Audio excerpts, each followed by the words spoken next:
Good morning, Random Scottish History patrons, and welcome to another Friday Show and Tell.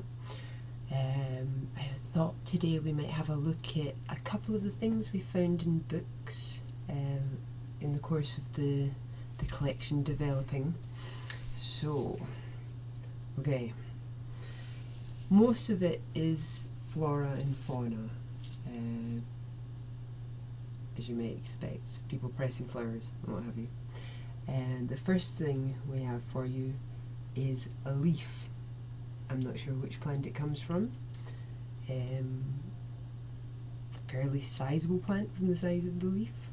I don't know. If any of you guys know what kind of plant this might be from, it'd be interesting to find out. Secondly, we have something of a mystery. We're not sure if it's animal or vegetable. If it's animal, I would hazard a guess at it being like a fish fin, perhaps. It's fairly see-through. You can see it's fairly see-through.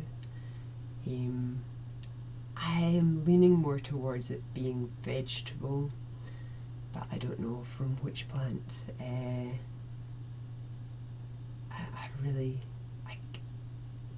We haven't been able to work it out. So again, if any of you guys know what this might be, let us know.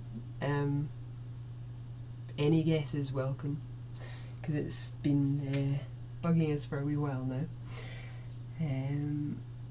We have a pressed flower next. So this is just a little thing. And it seems as though it was probably a purple flower back in its day. Again, I couldn't tell you specifically what kind of flower it is, but it's very old. All of these things are very old, obviously. Very brittle, you know. We have a fern, at least some kind of ferny plant. So I'm not sure, again, specifically what plant. I am in no way a botanist or gardener. I'm not green-fingered at all. Most plants under a roof die, both by a lack of knowledge on my part, also cats. Cats enjoy plants that are brought into the house. So they don't tend to survive very long. We don't tend to bother too much. So, ferny plant of some description. Here we have a more complete flower. So this one comes with stem and was a kind of pink colour, pale pink colour maybe, originally. So this is quite a nice one actually. I quite like this. I would say that this was a successful pressing of a flower, this here. The next is nice. I am a fan of this one.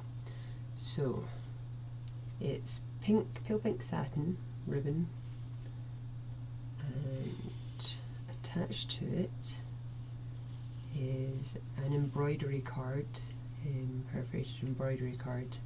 We have the book or guide. I assume it's Bible, but they haven't specified that it's Bible.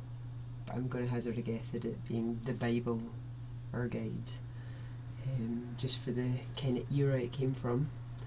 And that's just been attached with 4 stitches to that satin ribbon. So, a nice wee embroidered bookmark. To find next, we have a newspaper article.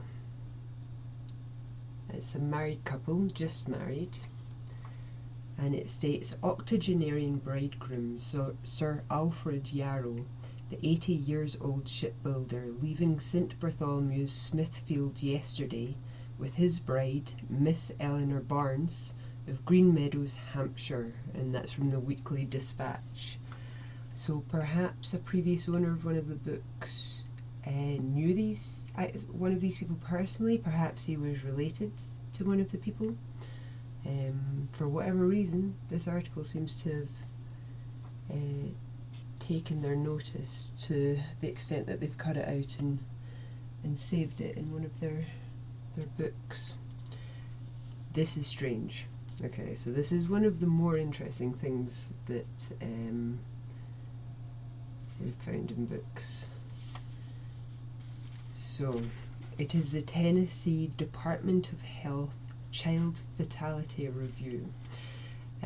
This is just a part of a form that a carer or someone in authority in a child's life might fill out in the result that child is met with a fatality. So maybe to give more information to the coroner, perhaps, or maybe police authorities. I'm not sure. This is strange. I think it's been used as scrap paper. On the back you have the numbers 573385 and 245029. So scrap paper, but definitely one of the more interesting pieces of scrap paper we've come across. So you'll also find that in Old and New Edinburgh we have articles and letters stuck within the pages, just the starting pages of Old and New Edinburgh, Volume 1, I believe. You can see here we have Burke and Hare article, the body snatchers in Edinburgh. We have body remnants of notable people, skulls and hearts and what have you. We have the guides of Edinburgh Castle being unable to tell the story of James VI having supposedly died at birth and been swapped with the Countess of Mar's child. And we have Moroccoland, a notification of the demolition of a building called Moroccoland, which is described in yesterday's Chapter 1 of Old and New Edinburgh, Volume 2. So that's on topic, I guess. It's timely. So these are the things that we have found in books. There may be others that I perhaps haven't thought to remove from the books, but mainly I tend to take them out as it makes a nice side collection to the books. And next week we will maybe have a look at some of the vellum manuscripts that we have in the collection, because they might be of interest to you. So that's it for today's show and tell, just a wee short one. And thank you for joining me again, and we'll see you again next week.